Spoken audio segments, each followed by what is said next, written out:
अनेकों तीर्थ स्थान हैं, अनेकों रहस्यमय स्थान है। ऐसे ही एक रहस्यमय स्थान जिसको कोई सिद्ध स्रोत, शिव स्रोत भी बोलते हैं, यहाँ पर आज TNI की टीम आई है और हम आपको दिखाएंगे ऐसे पत्थर जो कि शिव का स्वरूप हैं, जिनको कहा जाता है कि वो साक्षात शिवलिंग है।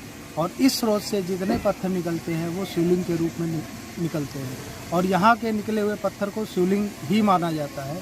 दूर दूर से लोग आते हैं और यहाँ से शिवलिंग लेकर जाते हैं और अपने घरों में जो है उनका भगवान शिव को स्थापित करके पूजा अर्चना करते हैं।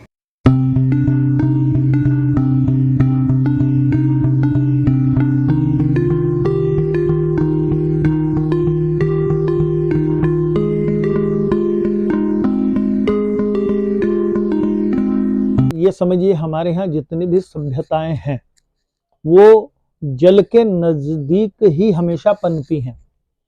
जंगल में, सुरम्य वनों में जितने भी अरण्य हैं, उनमें जितने भी स्रोत हैं, उन स्रोतों के ऊपर विभिन्न संतों ने तपस्या की है। ऐसे गुप्त स्थानों के ऊपर तप स्थली होने के कारण से उस जगह का बहुत ही अच्छे प्रकार से प्रभाव व्यक्तियों के जीवन में पड़ता है। जिसे हम स्रोत को सिद्ध स्रोत के नाम से जानते हैं, उसका कारण भी यही है कि जैसे सीताराम बाबा हुए, उससे पूर्व उनके गुरुजी हुए, इस प्रकार से वो सिद्ध तपस्थली है। उस स्रोत से निकलने वाला जल कई प्रकार से इस धरती को पवित्र करता है। इस पूरे अरण्य को, जिसे आनंद वन के नाम से भी कई लोग जानते हैं, जहां के निकले हुए पत्थर को इतना पवित्र मानते हैं कि जैसे शिवलिंग हो, लोग अपने घर ले जाकर शालिग्राम शिला के रूप में अथवा शिवलिंग के रूप में रख के पूजन तक करते हैं। ऐसा स्थान है कि व्यक्ति का मन भी खराब हो, सुरम्य वातावरण वाला, के वहां जाएं और वहां जाने के बाद में व्यक्ति का मन और चित्त दोनों ही स्थिर हो जाते हैं और मनोकामना पूर्ण होती है अलग। व्यक्ति वहां गया, अपने मन की भावना लेके वो पूर्ण हो जाते हैं सीताराम बाबा के समाधि स्थल पर जाकर अनंत रूप से। परंतु इस समय हम देख रहे हैं कुछ गुज्जर प्रजाति के जो विधर्मी हैं, गुज्जरों में पहले जो कुछ हिंदू गुज्जर होते थे, अब वो तो लगभग समाप्त प्राय हो गए। ज्यादातर लोगों ने धर्म परिवर्तन कर लिया।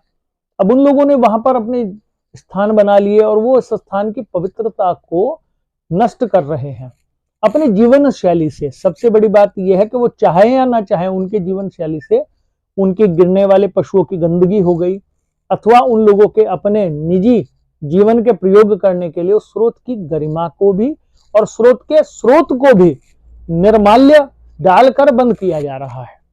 इसको सुरक्षित रखने से सनातन धर्म की ये परंपरा निश्चित ही जीवित रहेगी और लोगों की मनोकामना वहां सिद्ध होती रहेगी।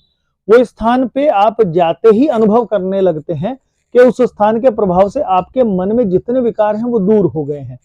तो आप ये समझ लीजिए कि अगर कोई व्यक्ति मनोविकार से ग्रस्त होकर मन में जिसके पाप है चला भी जाए तो हाथी और अन्य पशु उसको दर्शन तक नहीं करने देते वो स्रोत को। और अगर वहां से दर्शन करके भी मन में कोई दुष्ट भावना लेकर आ जाए तो रास्ते में ही उसको रोक लेते हैं। वो ऐसा सिद्ध स्थान है। वो ऐसे स्थान की गरिमा को बनाए रखना अति आवश्यक है।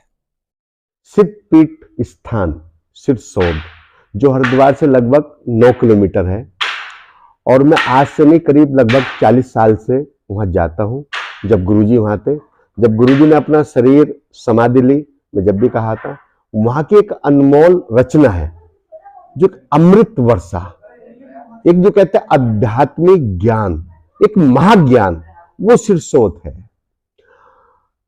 वहां जो पुराने जाने वाले बताते हैं, जो हमने भी महसूस करा है, कि जब हम जाते हैं और जंगल में कोई भी हमें जानवर मिलता है, शेर, हाथी, कोई भी, वहां डरना नहीं चाहिए। वहां तो सिर्फ सीताराम बाबा के आश्रम में जा रहे हैं तो वो रास्ता जानवर अपना देता, क्योंकि वहां की महत्ता और महानता है। ये आदिकाल से वहां रचना है। एक कुछ जानकार बताते हैं कि महाभारत की कुछ रचना है, कुछ कहते हैं कि सुखदेव जी ने आके वहां यज्ञ करा था, उसकी रचना, वो यज्ञ कुंड भी है। लेकिन विस्तार तो यह है कि वहां जो सीताराम बाबा थे उनकी पहचान जो सिरसौद बाबा के नाम से पड़ी और दूर दूर से जो यात्री आते और जो उनके दर्शन करते थे, जो पैर छूने से उनके घर को और परिवार को शांति मिलती थी, वहां तो बहुत ही रचना है।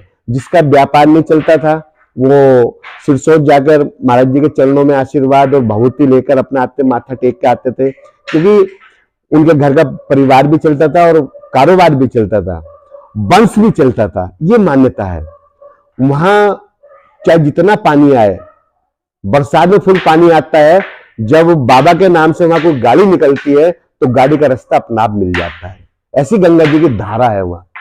गदरवे बहुत है, लेकिन कुछ सरकार के कारण जो गुज्जर वहां बसाए गए हैं, वास्तव में वो बसने नहीं चाहिए थे, उनको स्थान कहीं और देना चाहिए था, लेकिन सरकार का मत होता, सरकार अपनी मनमानी करती है, उस विषय पे नहीं जाना चाहता मैं। अपनी आस्था, आपको जिस परमात्मा के अंदर आपको आस्था दिखाई देती है, सनातन धर्म वही होता है। इष्ट देवता हमारे कई करोड़ हैं, लेकिन हम जिसको पूजते हैं और जिसकी मंगल कामना करते हैं, जिसके सच्चे मन से अपनी आराधना करते हैं, तो वास्तव में आपके घर को, आपके परिवार को उस इष्ट देवता का आशीर्वाद प्राप्त होता है। ये गुरुजनों की एक महिमा है। 100 वर्ष से ज्यादा आयु में गुरुजी ने अपना शरीर समाधि ली थी, और आज भी हम दर्शन करते हैं तो हमें ये दिखाई देता है कि साक्षात हम गुरुजी के दर्शन कर रहे हैं। क्योंकि भाव, आपका भाव कैसा है, किस भाव से आप दर्शन करने जा रहे हैं। मन आपका पवित्र है जैसे गंगा जी का जल, तो आप दर्शन कीजिए, आपको दर्शन होंगे। वहां का जो महत्व है वो बहुत रचा हुआ है और बड़ा ग्रंथों के साथ वो महत्व है। और जो भी मनुष्य अगर वहां जाता है, गुरु पूर्णिमा पे जितने अनुष्ठान होते हैं, बंबई से भी कई कलाकार आते हैं वहां अनुष्ठान करने, 7 दिन का 8 दिन का अनुष्ठान चलता है। दूर दूर राज्यों से भी आते हैं वहां उस आश्रम में अपनी सेवा भाव करने। और एक समय बड़ा महत्व यह है, हम गौ सेवा की बात करते हैं, लेकिन उस आश्रम में आपको जाने के बाद पता चलेगा गौ सेवा क्या है, नांदी की सेवा क्या है। उस आश्रम में करीब लगभग 300 से 400 गाय हैं और 300 से 400 करीब नांदी है। उस विशेषता यह है आश्रम की कि उस आश्रम में जितनी भी गाय हैं, गाय माता दूध देती है, वो बछड़े और नांदी दूध पीते हैं। आश्रम के खर्चे के लिए दूध भी बाहर से आता है।